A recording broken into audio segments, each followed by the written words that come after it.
In 1945, in Iran, a boy named Mehran Karimi Nasseri was born. He grew up in a fractured identity. He claimed his mother was a Scottish nurse, though this was never fully confirmed. His father was Iranian. That uncertain family origin would later feed into the sense of being a man without a true country. As a young man, Nasseri left Iran to study in England. He returned in the 1970s, only to find himself swept into political storms. Then came trouble. In 1977, after speaking against the Shah, Nasseri said he was expelled from Iran. When the revolution swept through, he tried to return, but was denied re-entry. His citizenship was effectively stripped. He was Iranian, yet stateless. For years, he wandered across Europe, applying for asylum.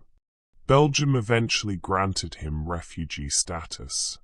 But when he tried to settle in the UK, believing his late mother's nationality gave him the right, he set out by ferry and train with documents in hand.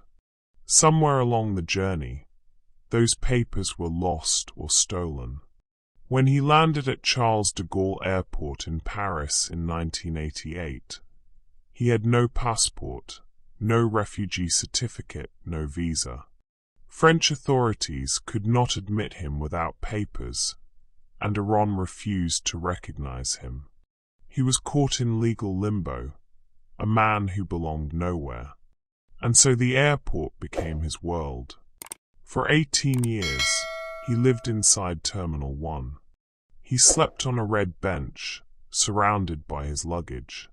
He read books, studied economics, wrote in his diary, and watched millions of travelers pass him by. Airport staff grew fond of him. Journalists came. His life became a symbol of displacement in a world of strict borders. He never married. He never had children. Nasseri's family ties remained distant and unresolved, leaving him to navigate existence entirely on his own.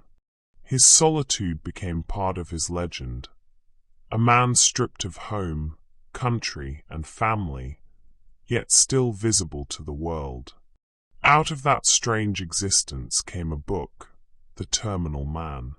His story later inspired Steven Spielberg's film The Terminal, 2004, though Hollywood softened the tragedy.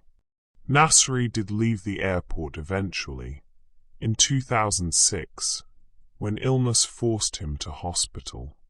Afterwards, he stayed in a Paris shelter and later in a small flat, quietly fading from public attention.